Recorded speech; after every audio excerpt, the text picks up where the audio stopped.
to improvise, you'll have to step off the ledge and let yourself fall forwards into the abyss of the unknown. And then you realise you didn't fall much at all, but were lifted up into the sky of possibility. That's a quote by Paul Levy, an English writer and philosopher and improviser. And I love that quote because for me it combines two ideas that I'm passionate about: improvisation and possibility.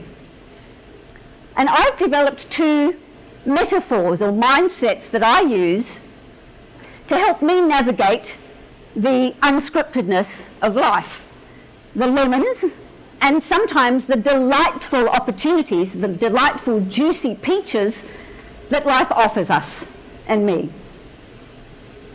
The first one is life is an improvisation game. And the second one is life is a playground of possibilities. And I'd like to share them with you here today. So, the first one. Life is an improvisation game. Now, you saw TEDxHKPolyU performing just a little while ago without a script. And maybe you're thinking, well, how on earth did they do that without a script? I see someone nodding in the front row. Thank you. Well, I've been performing improv for 10 years.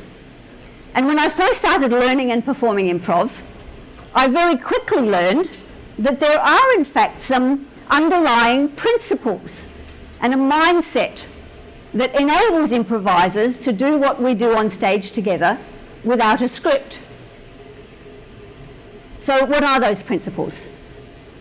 The number one principle of improv is the phrase we call yes and. Yes and. The yes part of that phrase means that we accept the offer. The offer can be the suggestion from you, the audience, or what our fellow player says, or anything that happens in the room. Everything is an offer. Now, when we think yes and, that doesn't necessarily mean we have to like or agree with the offer. It means that we're at least willing to listen to it, to give it space, to allow it to be heard, instead of immediately blocking it or denying it. The and part of the phrase means that we then build on that offer, we respond to it, so that we're giving our fellow player something to respond back to, like a ping pong match. Yeah? Some other principles of improvisation. Be present, here and now, in the moment. Be mindful. Pay attention. Listen very carefully. Notice everything that's going on around you and in you. Allow yourself to be affected and changed by what happens.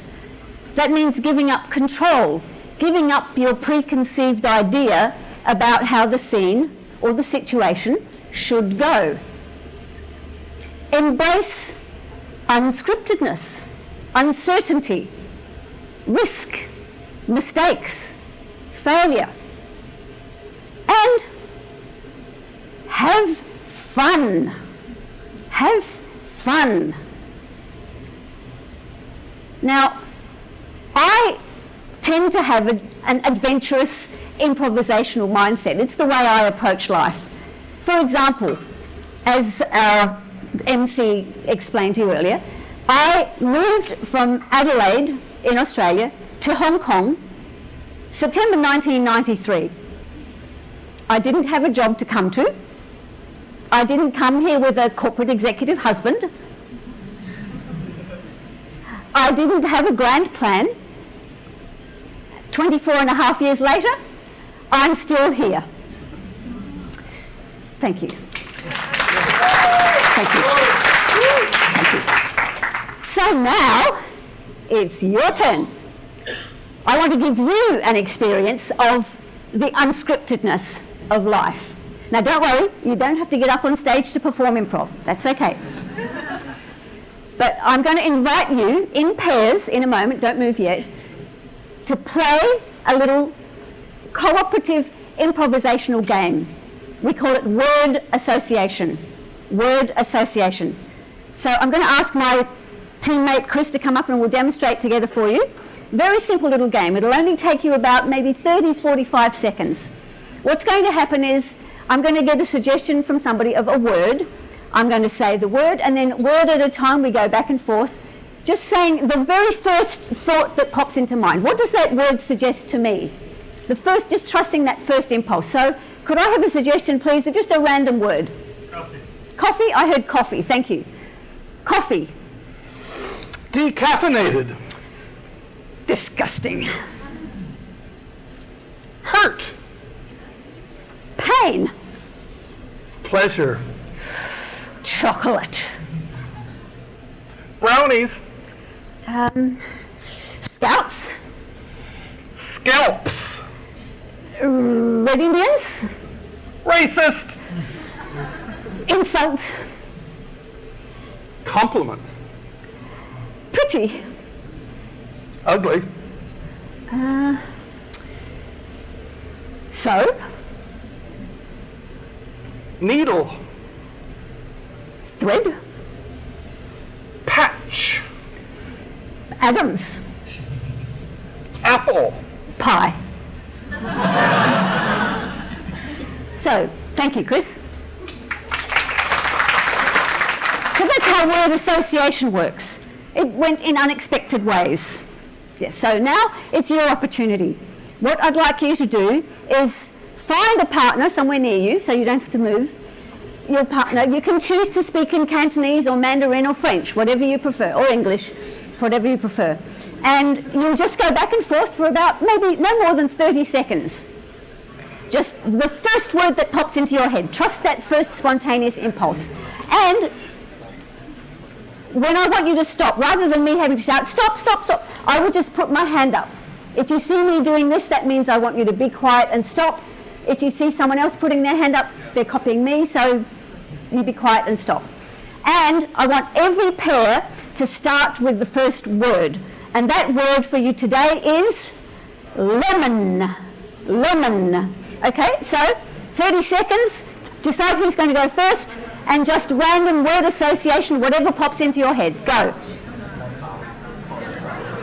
So during the next break, I invite you to ponder, how did you approach that game?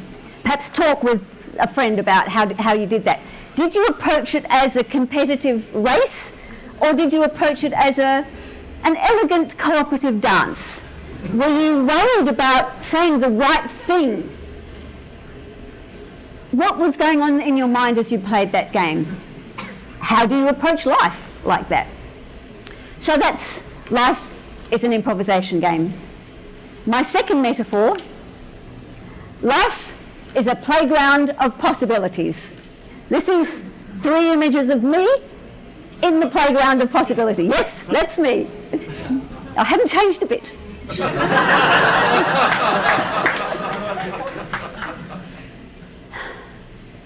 August 2013.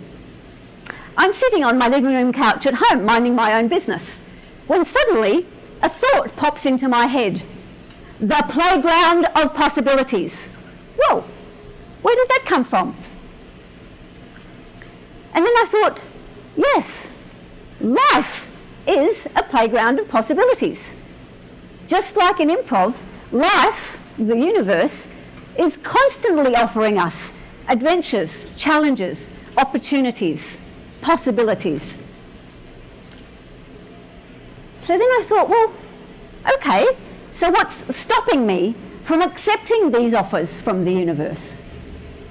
It's my thoughts and beliefs and stories about what I think is possible for me, about what I think I deserve or not.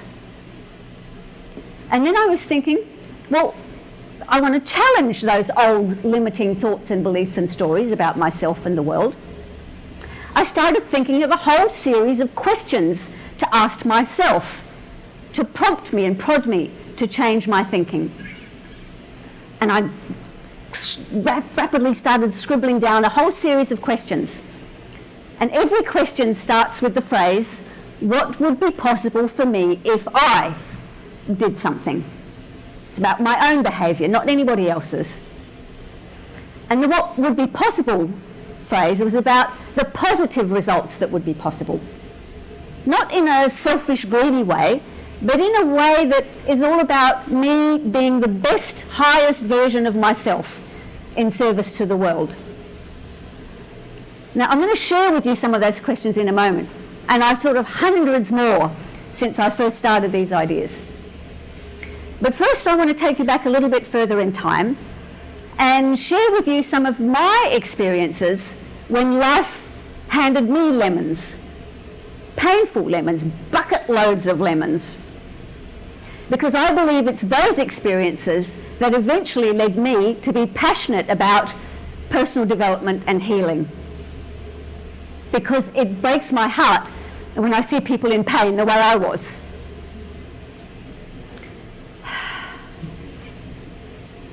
When I was 6 years old, my mum died. For most of my childhood and teenage years, my dad was abusive. Physically, mentally, emotionally, and yes, sometimes sexually.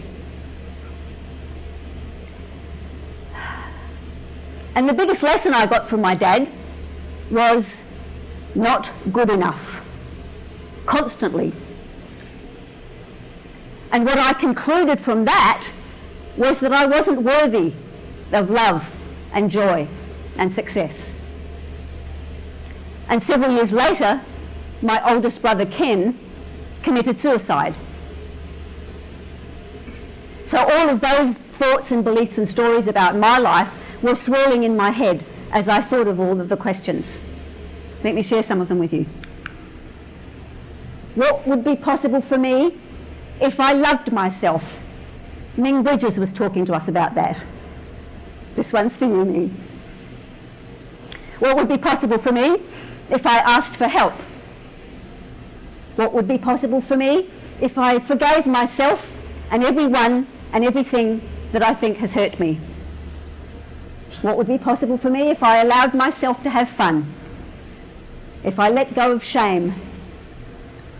What would be possible for me if I let go of my belief that I'm not blank enough? You can insert your own adjective. Not rich enough, not young enough, not old enough, not smart enough, not talented enough, not creative enough, not skinny enough, not funny enough was another one that you said, Ming, not funny enough. What would be possible for me if I took off my mask?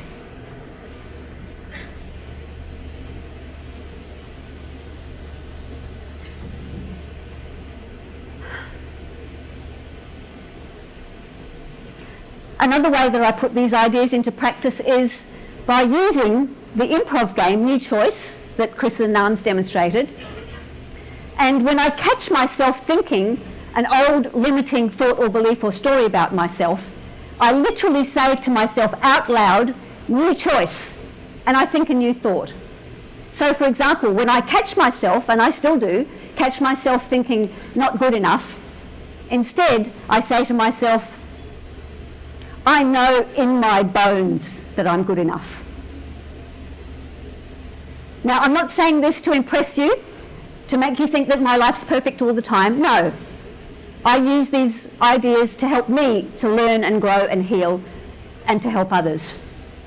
So to wrap this up, when I behave as if life is an improvisation game and a playground of possibilities, my life flows with more ease and grace and love, joy, trust, courage, forgiveness, gratitude, mindfulness, serenity, and playfulness.